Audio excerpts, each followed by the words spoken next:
호세아서입니다. 호세아 표제를 보면 여호와께서는 하나님을 향한 진실한 사랑과 하나님을 아는 것을 원한다.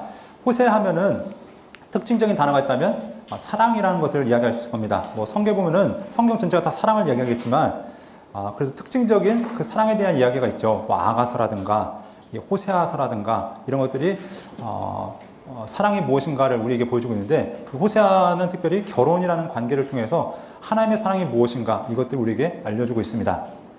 아까 보았던 얘기죠. 그래서 남쪽과 북쪽의 선지자, 또 시대별로 포로 이전과 포로 시기, 또 포로 이후 이것들을 우리가 살펴볼 수 있고요. 이 호세아의 이름의 뜻은 여호와께서는 구원이시다라는 의미를 가지고 있습니다. 이 의미는 많은 선지자들 또 하나님의 사람들이 비슷한 이름을 가지고 있는데 호세아, 여호수아, 예수 다 동일한 의미입니다.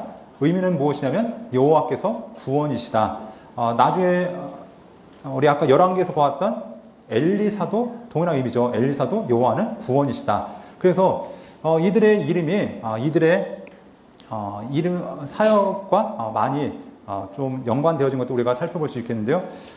이 호세아서 방금 말씀드린 것처럼 여호와께서는 구원이시다는 이름을 가지고 있었고 누구의 아들이면 부엘의 아들이었고 북이스라엘의 출신이었다. 그러니까 부엘의 아들이라고 얘기했던 것을 얘기했을 때 당시에 야, 저 사람 누구 아들이 하면은 어느 정도 알만한 사람이었겠죠. 네, 그래서 이 호세아라는 사람이 젊은 시절에 하나님께 부름받아서 이렇게 이제 사역을 하게 되는데 역시 디블라임의 딸 고멜과 결혼했습니다.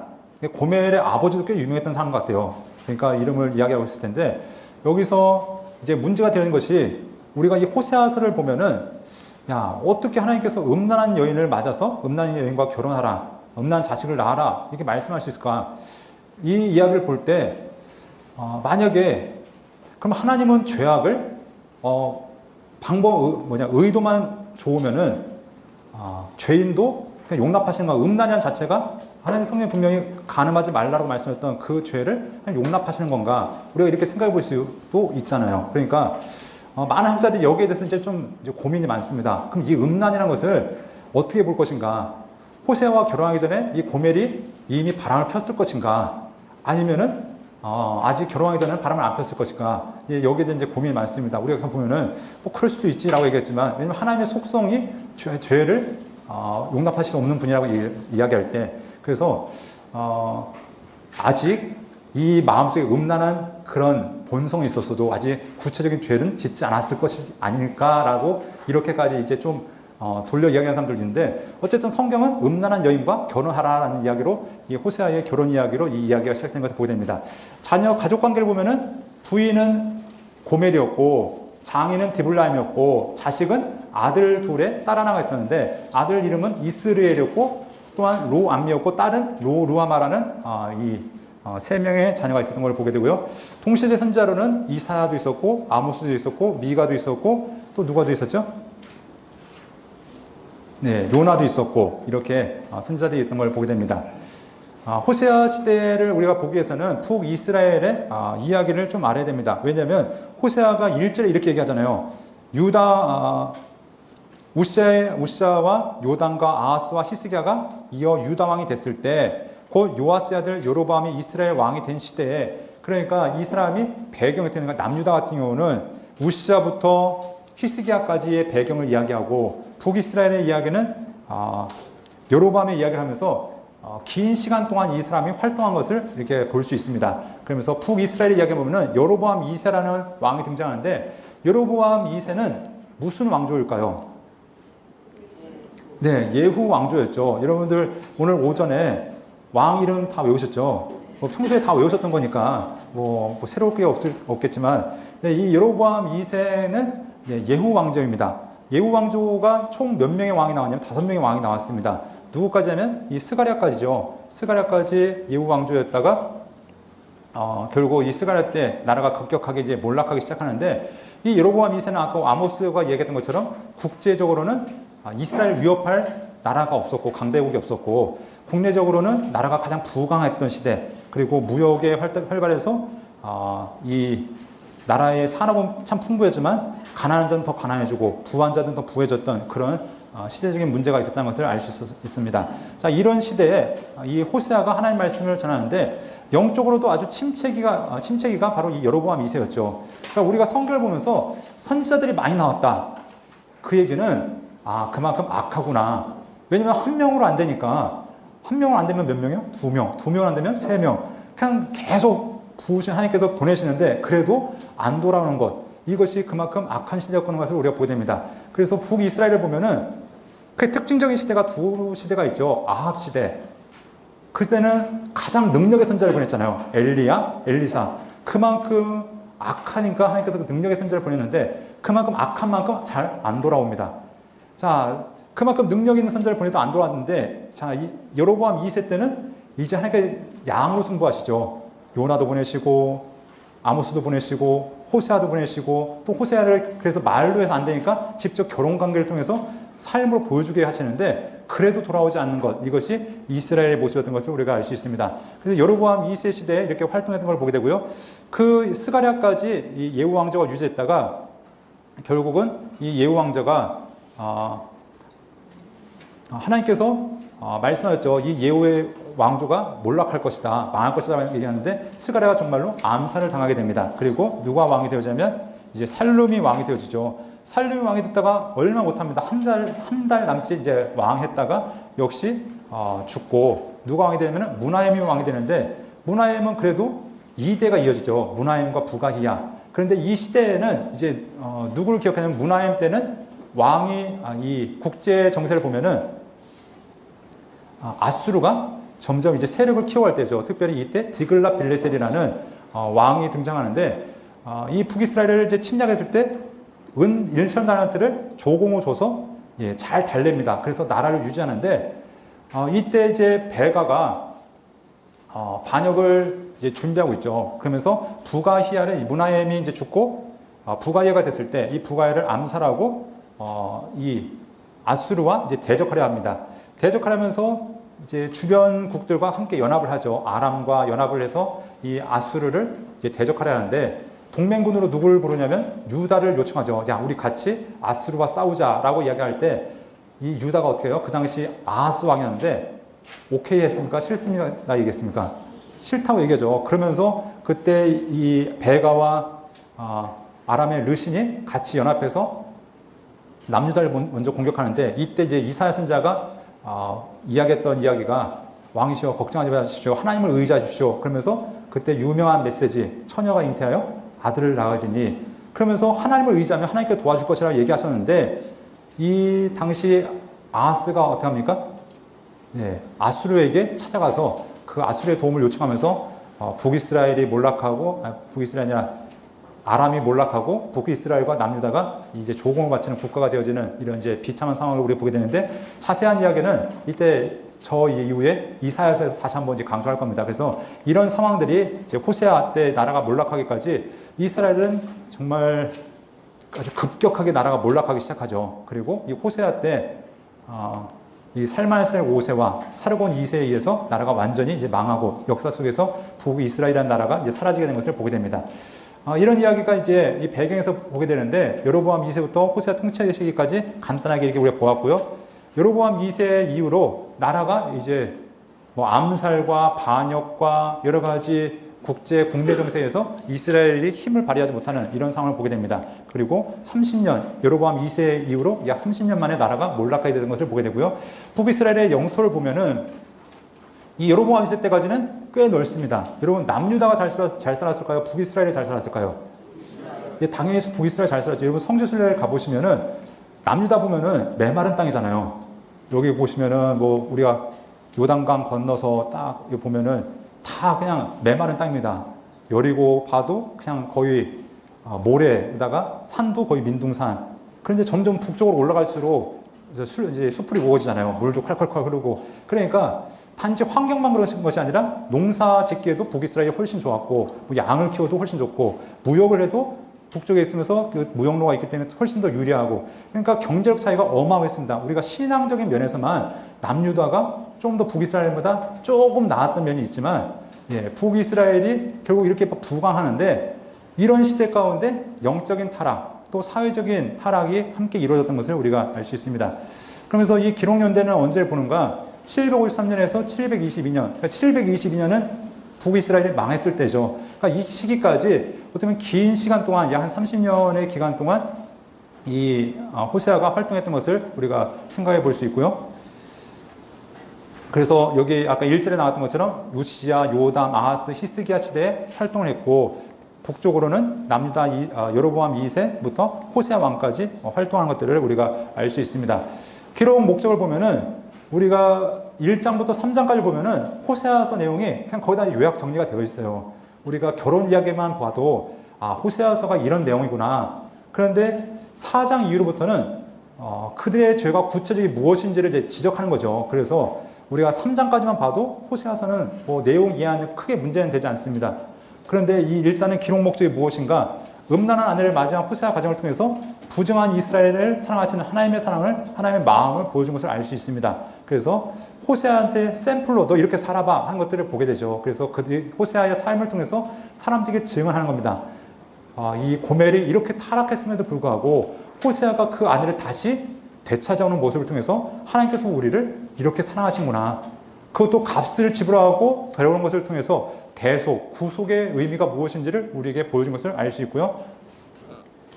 하나님을 알지도 않고 신실하지도 않고 충성스러운 사랑도 없는 이스라엘 백성들이 당시에 가장 큰 죄가 무엇이냐면 우상숭배 또한 부도덕한 죄 이런 것들을 고발하고 또한 그들에 대한 경고를 하고 있는 것이죠. 그래서 4장부터 보면은 그들의 죄가 무엇인지를 하나하나 지적하고 있습니다. 너희 이런 죄 지었고 이런 죄 지었고 이런 이야기들이 등장하는 것을 보게 되고요.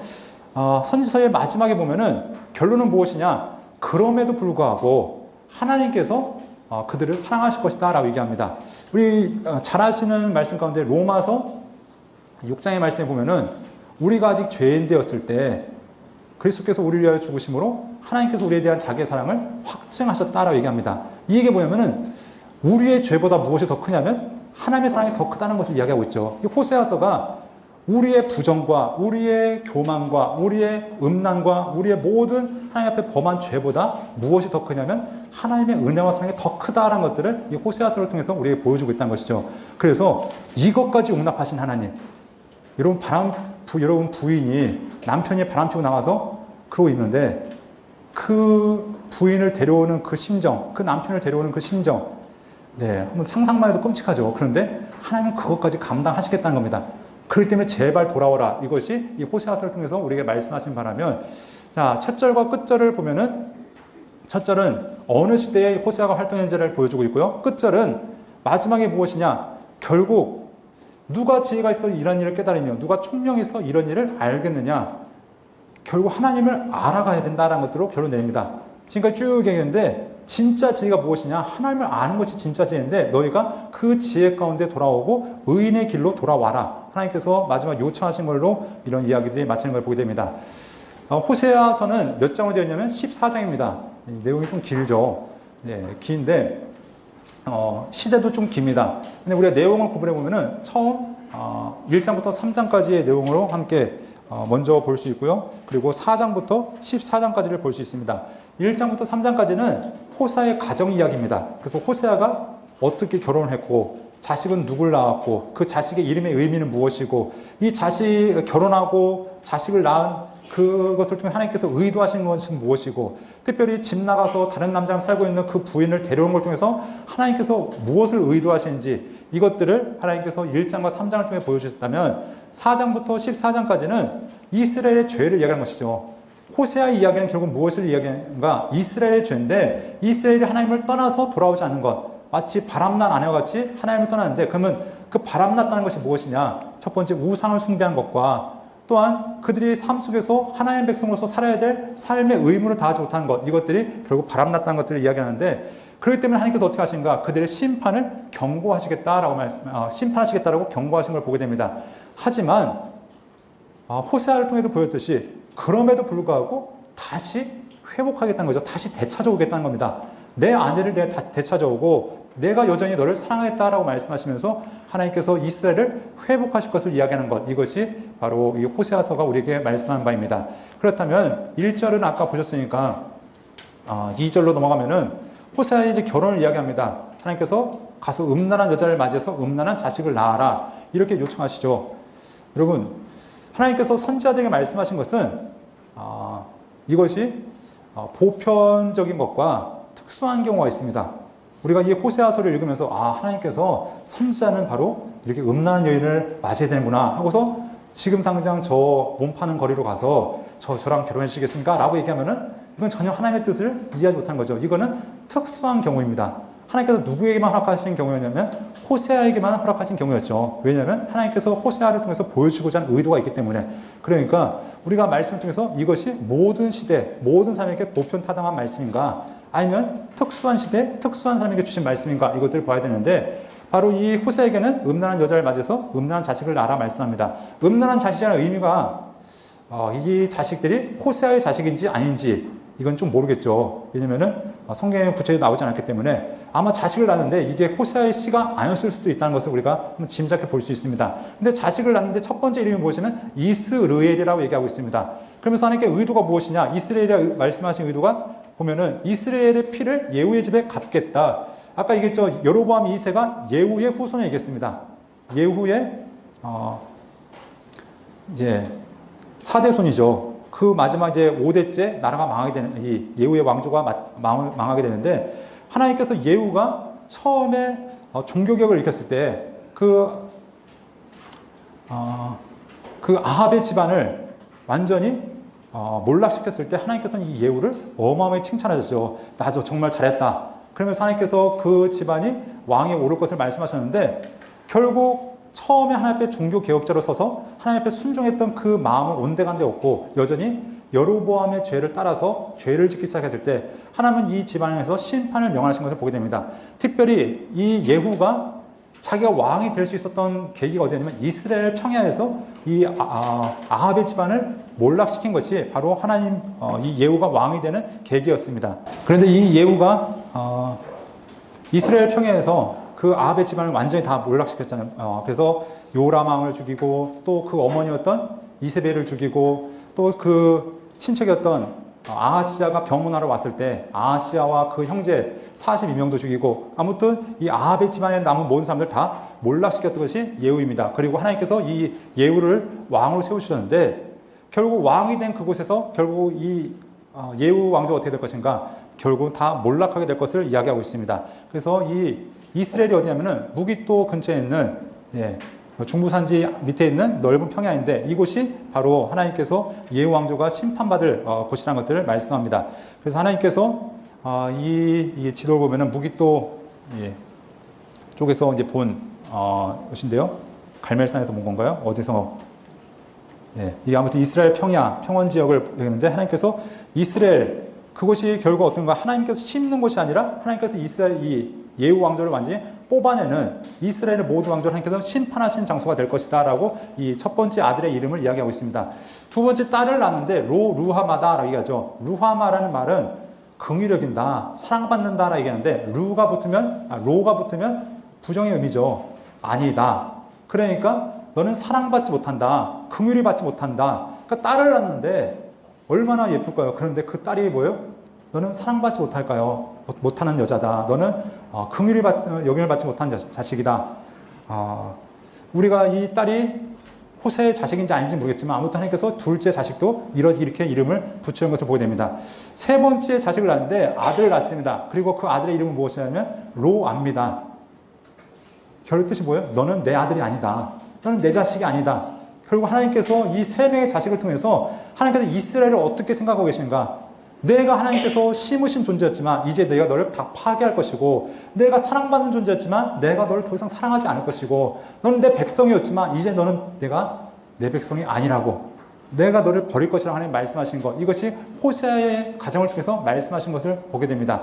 그런데 때가 되어지면, 그 때라는 것이 뭐냐면 너희가 회개하고 돌아오면 그때는 어떻게 될 것인가? 그때는 내 백성이 아니라는 그곳에서 이르기를 너희는 살아계신 하나님의 아들이 될 것이다. 너희는 그때가 되어지면 다시 사랑받을 것이고 다시 심겨질 것이고 다시 회복될 것을 하나님께서 말씀하신 것이죠. 그래서 너희에게 형제에게는 암미라고 너희 자매는 루하마라 하는 그때가 올 것이다 라고 말씀하십니다. 그러면서 다시 한번 하나님께서 이 호세아를 통해서 말씀하신 것이 무엇이냐면, 남 부인의 모든 것은 오늘날은 뭐 여자들도 경제권을 가지고 사회 활동할 수 있지만 당시에는 남편의 모든 것이 부인의 모든 것은 다 남편 것이죠.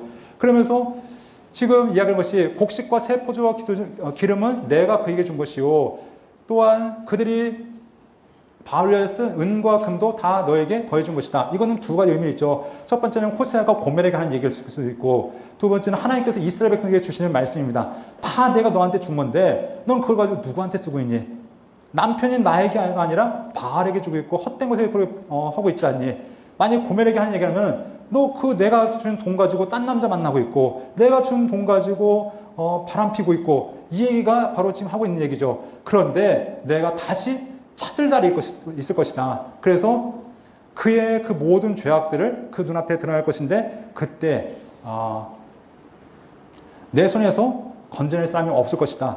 지금 내가 평안하다 안전하다 지금 괜찮아 내가 해봤는데 아무 문제 없었어 지금 안 쓰고 있는 그들에게 결국 하나님께서 그 모든 것들을 심판하실 날이 올 것이다 라고 말씀합니다. 그렇기 때문에 결국 무엇이냐 돌아오라는 것이죠. 그때가 오기 전에 성경에서 끊임없이 얘기하는 여호와의 날이 오기 전에 하나님 앞에 돌아오라고 이야기하는 것을 보게 됩니다. 그래서 돌아오지 않으면 그들이 바알을 섬긴 날 동안 그들이 남편이 아닌 헛된 것들을 섬긴 그 날 동안 하나님께서 그들을 심판하실 거겠다라고 하나님 말씀하신 걸 보게 됩니다. 그러면서 하나님께서 하시는 말씀이 보시면 내가 그런 이 땅에 심고 긍휼히 여김을 받지 못하는 자를 긍휼히 여기며 내 백성이 아랬던 자에게 항상 이르기를 내 백성이 하리니 그들은 이르기를 주는데 하나님이라 하리라. 하나님께서 바라시는 게 딴 게 아니라 이거죠. 지금 호세아의 자식을 통해서 말씀하신 것이 무엇이냐면 결국 내가 너희를 심기기 원하고 내가 너희를 사랑하기 원하고 너를 내 백성으로 부름받기 원하는데 부르기 원하는데 그리고 하나님이 내 아버지시고 내 남편이시고 주님이 나의 하나님이시다라고 고백하기 원하는데 너희가 그걸 못하고 있는 이것들을 하나님께서 지적하시고 그들의 삶을 책망하신 것들을 보게 됩니다. 그러면서 하나님께서 지금 집 나간 이제 부인 고멜을 찾아오라 얘기합니다. 이 부인이 딴 남자랑 눈 맞아서 지금 나갔습니다. 새 자식 남겨놓고 지금 집 나가서 어디 가는지를 알지 못하는데 어떻게 보면은 당연한 생각을 야 진짜 그 낯짝 보기도 진짜 민망했는데 차라리 나간 게 낫다라고 생각하고 있을 그때 하나님께서 무슨 얘기 하시면은 야 찾아와야지. 네. 하나님께서 말씀하시면 이렇게 얘기하죠. 너는 또 가서 타인의 사랑을 받아. 그러니까 딴 남자랑 바람나서 음녀가 된 그 여자를 사랑하라. 다시 시작해야 되지. 다시 사랑해야 되지. 이런 거 할 수 있습니까? 자식도 내 자식인지 모르겠고 그 자식 3명 키우고 있고 차라리 나간 부인이 감사하다고 얘기하고 그랬을 때 하나님께서 다시 찾아라고 얘기하니까 어떻게 하면은 찾으러 갔더니 무슨 얘기합니까? 돈 내놓으래요. 야 데려가려면 돈 내놔. 아마 이걸 봤을 때 아마 포주에게 팔린 것 같은 상황도 이해할 수 있습니다. 그냥 나간 게 아니라 아마 몸 파는 집에 가서 잡혔을 수도 있고 이런 상황 가운데서 왜냐하면 여기에 보면 은 15개와 보리 한 호멜이 당시 노예 여자를 사고 팔던 가격에서 봤을 때 아마 이제 몸이 팔려서 그런 처지에 있었던 걸로 한번 생각해 볼 수 있습니다. 그랬을 때 이 호세아가 아니 내가 왜? 이렇게 생각할 수 있고 아니 내가 내 부인 찾으러 갔는데 내가 돈 내야 돼? 이게 말이 되는 상황입니까? 근데 하나님 뭐라 하면은 사오래요. 그러니까 어떻게 합니까? 타서 사오는데 여러분 데려오는데 어떻게 데려왔을까요? 대낮에 데려올 수 있었을까요? 그러면 손잡고 데려왔을까요? 네, 아마 해졌을 무렵에 깜깜할 때 오지 않았을까요? 손잡고 왔을까요? 어깨동무했을까요? 아마 멀찍이 떨어져서 오는데 하나님의 말씀이 무엇입니까? 또한 호세아에게 이야기가 무엇이냐면 너는 많은 날 동안 나와 함께 지내고 음행하지 말며 다른 남자를 따르지 말라. 나도 내게 그리하리라. 우리 다시 시작하자. 어쨌든 간에 과거가 어쨌든 간에 다시 시작하자라고 이야기하는 것이죠. 이게 호세아의 이야기지만 근본적으로 누구에게 하나님의 이야기죠. 너희가 나를 떠나서 수많은 우상들을 섬기고 끊임없이 나를 배신하고 그 시간이 적지 않은 시간이었죠. 아브라함 때부터 지금까지 끊임없이 하나님을 배신하고 남편 대신 하나님을 떠나서 아버지 대신 하나님을 떠나서 범죄했던 그들에게 이제 다시 시작하라고 하자고 하나님 말씀하신 겁니다. 그런데 하나님께서 그들에게 소망하신 것이 무엇이냐면 마지막 날에는 그들이 하나님을 경외하고 여호와 그의 은총으로 나아갈 것이다. 근데 이게 기대죠. 정말 그렇게 될지 안 될지 모르겠지만 그렇게 됐으면 좋겠다라고 하나님께서 말씀하신 걸 보게 됩니다. 그런데 하나님께서 이제 구체적으로 이 3장까지 이야기를 통해서 호세아는 알았겠죠. 아, 하나님이 우리를 이렇게 사랑하시는구나. 내가 살아보니까 지금까지 피상적인 하나님이 아니라 하나님 나를 사랑하신다는 것이 그냥 말로 했던 것이 아니라 삶으로 뼈저리게 느끼는 거죠. 내가 그런 삶이었구나.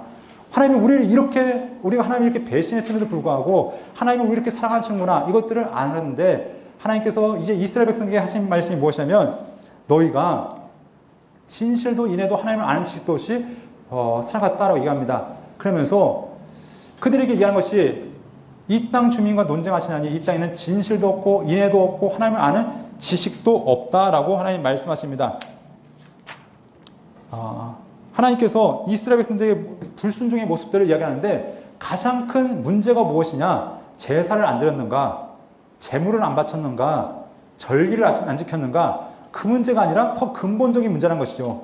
무엇을 아는 게 없냐면, 무엇을 알지 못하냐면 하나님을 아는 지식이 없다. 결국 하나님을 알지 못한다는 건 하나님의 말씀을 알지 못한다는 것이죠. 그러니까 오직 무엇이 있냐? 저주와 속임과 살인과 도둑질과 간음뿐이요 포악하여 피를 뒤음이다 하면서 그 땅이 완전히 처참한 환경, 완전 소돔과 고모라의 그 환경까지 되어진 것을 보게 됩니다. 그러면서 하나님께서 하신 말씀이 보시면 내 백성이 지식이 없으므로 망한다라고 말씀하면서 하나님께서 그들에게 요청하신 무엇이냐면 하나님을 아는 지식이 없다는 것들을 이야기합니다. 하나님께서 지금 분노하시고 가슴 아파하시는 이유가 무엇이냐? 아까 얘기했지만 제사를 안 드려서가 아니라 더 근본적으로 하나님이 누군지를 모른다는 겁니다. 남편이 하나님이신데 하나님이 누군지를 모르고 아버지가 하나님이신데 아버지가 누군지를 모르는 이 처참한 환경. 그래서 결국 그들이 무엇을 따르고 있냐면 헛된 우상을 아버지라, 헛된 우상을 남편이라 따르고 있는 그것이 그들의 죄악이었다라고 이야기하는 것을 보게 됩니다. 그래서 하나님께서 그들의 지도자들을 지적하시는데 결국 근본적인 죄악의 문제가 무엇이냐? 하나님 말씀을 가르쳐야 되는 제사장들, 이들이 하나님을 알지 못하는 거죠. 백성의 지도자들, 그들이 하나님을 알지 못하기에 결국 하나님께서 그들을 심판하시겠다라고 말씀합니다. 제사장들아, 이스라엘 족속들아, 왕족들아. 왜냐하면 그들이 하나님 앞에 범죄하게 된 원흉이라고 말씀하고 있습니다. 그러니까 많은 책임을 맡겨주셨다는 것은 그만큼의 의무와 그들이 감당해야 될 사명이 있음에도 불구하고 그들은 자기의 배를 배불리게만 앞장서고 있다는 것을 보게 됩니다. 그렇기 때문에 자기의 사명을 감당하지 못한 그들에게 하나님의 심판이 있을 것이다 라고 말씀하고 있습니다. 그래서 하나님께서 그들이 하나님 앞에 범죄하는 그 모습들을 이야기하면서 그들이 음행했고 더러워졌다라고 얘기하면서 마치 결혼관계에서 이스라엘 백성들이 서로에 대해서 신의를 지키지 못했던 것처럼 서로 이스라엘이 하나님 앞에 범죄하는 그 모습들을 이야기하고 있습니다. 그러면서 하나님께서 무엇을 얘기하는가? 이스라엘의 가장 큰 죄가 무엇인가? 그들의 행위가 그들로 자기 하나님에 돌아가지 못하게 하나니 이는 음란한 마음이 그 속에 있어서 여호와를 알지 못한다. 이러면 여기 보면 계속 알지 못한다, 알지 못한다. 이 알지 못한다는 것이 단순한 지식을 얘기하는 것이 아니죠. 히브리어에서 야다라고 하는 이 안다라는 의미는 단순히 공부를 해서 알거나 뭐 지식을 새로 습득하는 것이 아니라 남녀 부부가 서로 육체의 관계를 통해서 서로의 인격적으로 또 삶을 통해서 오랜 기간을 하면서 서로의 깊은 것까지 알아가는 그런 인격적인 관계를 얘기하는데 이스라엘 백성들이 하나님을 알았겠죠. 지식적으로 알았겠죠. 절기를 어떻게 지켜야 되는지, 제사를 어떻게 드려야 되는지. 그런데 더 근본적으로 하나님이 어떤 분이신지, 하나님이 우리를 얼마나 사랑하시는지, 그분의 마음이 무엇인지 이걸 알지 못하고 있다는 겁니다. 그러니까 그들이 끊임없이 제사 드렸습니다. 제물도 바쳤습니다. 그럼에도 불구하고 하나님, 너희가 나를 모른다라고 끊임없이 얘기한 것이죠. 우리가 광야 시대로 가면은 그들이 모세가 시내산에 올라가서 하나님과 대면하고 있을 때 이스라엘 백성들은 하나님을 예배하기 위해서 금송아지를 만들었습니다. 열심을 다했고 최선을 다했고 정성을 다했습니다. 그런데 하나님은 내 백성이 타락했다. 이 백성이 범죄하고 있다 말씀합니다. 아니 그들은 하나님을 만들고 하나님 앞에 예배드리기 위해서 최선을 다했음에도 불구하고 하나님은 그들이 범죄했다 얘기하는데 하나님을 알지 못하기에 결국 그들이 하나님 앞에 우상을 숭배했던 모습을 볼 때 그 죄가 그들이 여전히 반복되어지고 있는 것들을 보게 됩니다. 그래서 하나님께서 그들의 죄를 말씀하시면서 그들의 죄로 말미암아 이스라엘과 에브라임이 넘어질 것이고 유다도 다를 바 없다는 것이죠. 이스라엘만 그런 것이 아니라 너희도 똑같다라고 말씀합니다. 그래서 너희가 양떼와 소떼를 끌고 여호와를 찾으러 갈지라도 하나님을 만나지 못할 것은 이미 하나님 떠나셨다라고 얘기합니다. 아무리 성전 가서 예배하면 무엇합니까? 하나님이 안 계시는데 우리가 가장 근본적으로 찾아야 될 것이 무엇인가? 하나님을 바로 알고 있는가? 하나님을 바로 우리가 찾고 있는가? 이것을 봐야 된다는 것입니다. 그러면서 하나님께서 그들이 회개하기까지 다시 돌아오지 않겠다 말씀하십니다. 그래서 내가 너희를 떠나겠다라 말씀하시는데 이들의 지금 상을 보면은 여로보암이 나라를 가르면서 어떻게 했습니까? 이스라엘 백성들이 남쪽으로 내려갈까봐 베델과 단에다가 금송아지를 세워놨죠. 그것이 여전히 계속되어지고 있습니다. 그들이 하나님의 이름을 부른다고 끊임없이 얘기하지만 그들의 대상은 엉뚱한 것을 향해서 하나님의 이름을 부르고 있었고 하나님 앞에 바로 서지 못하니까 결국 그들의 삶까지 도덕적으로 영적으로 완전히 타락한 모습들을 보고 있는 것을 보게 됩니다. 그런데 하나님께서 이들을 돌이키실 때가 있다는 겁니다. 그들이 고난을 받을 때 나를 간절히 구하리라. 그러니까 하나님의 심판은 이스라엘을 완전히 몰락시키고 무너뜨린 것만 목적이 아니라 그 심판을 통해서 다시 회복하고자 하는 그 은혜도 있다는 것을 여기서 잠시 말씀하고 있는 것이죠. 자, 이렇게 말씀했는데 그들이 하나님 앞에 찾으면 회개하면 돌아오겠다 하나님 말씀하셨더니 백성들이 무슨 얘기합니까? 이렇게 얘기하죠. 이건 한번 읽어보겠습니다. 1절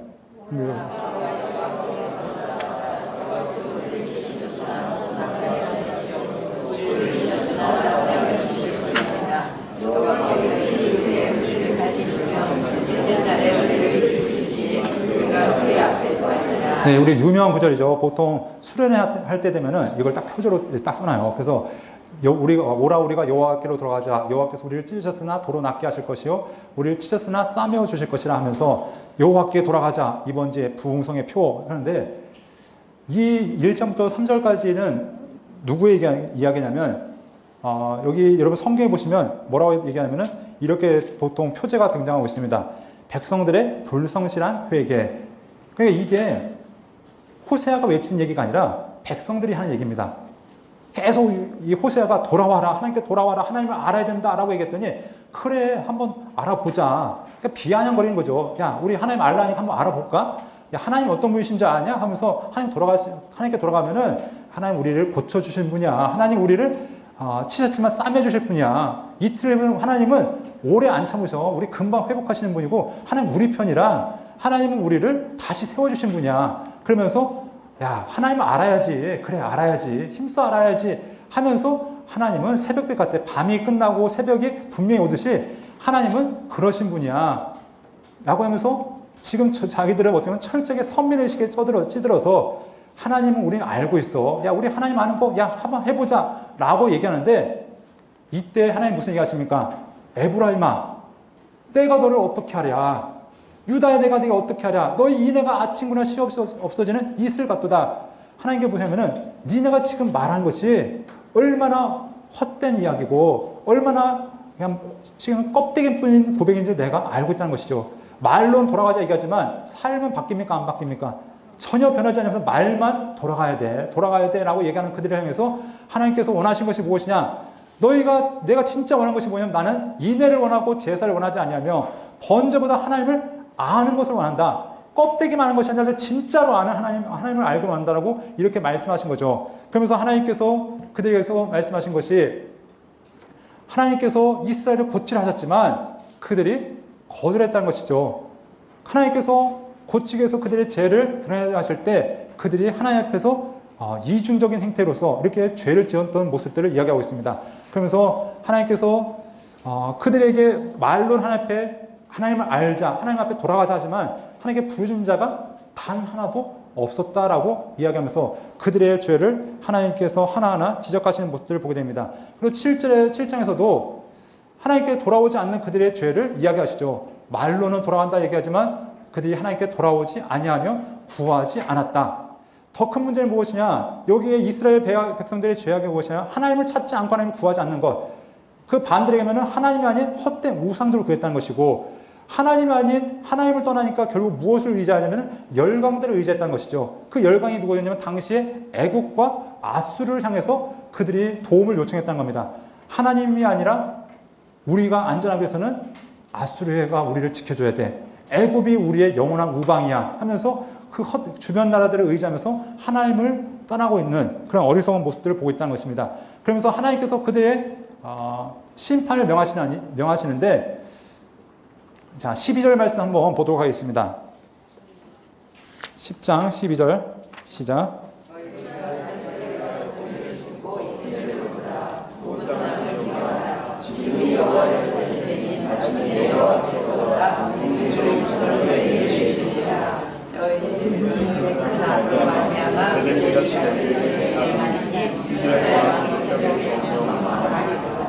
네, 하나님께서 호세아를 통해서 하신 말씀이 무엇이냐면, 언제가 하나님을 찾을 때면 지금이 하나님을 찾을 때는 것이죠. 그리고 마침내 여호와께서 공의를 빛처럼 너에게 내리실 것이다 라고 말씀하십니다. 그러니까 하나님께서 끊임없이 지금 돌아오라고 말씀하십니다. 11장은 갑자기 이제 분위기가 약간 달라져요. 지금까지 계속 심판을 명하시고 하나님께서 그들의 죄를 지적하였다면, 하나님께서 이스라엘을 얼마나 사랑하셨는가, 이것을 마치 부모가 자식을 기르는 이야기처럼 11장에서 이야기합니다. 그래서 아버지가 어렸을 때 이 자식을 애굽에서 불러가지고 잘 키워놓은 거죠. 잘 키워놨는데 자식이 점점 자라면서 어떻게 하면은 아버지를 배신하는 겁니다.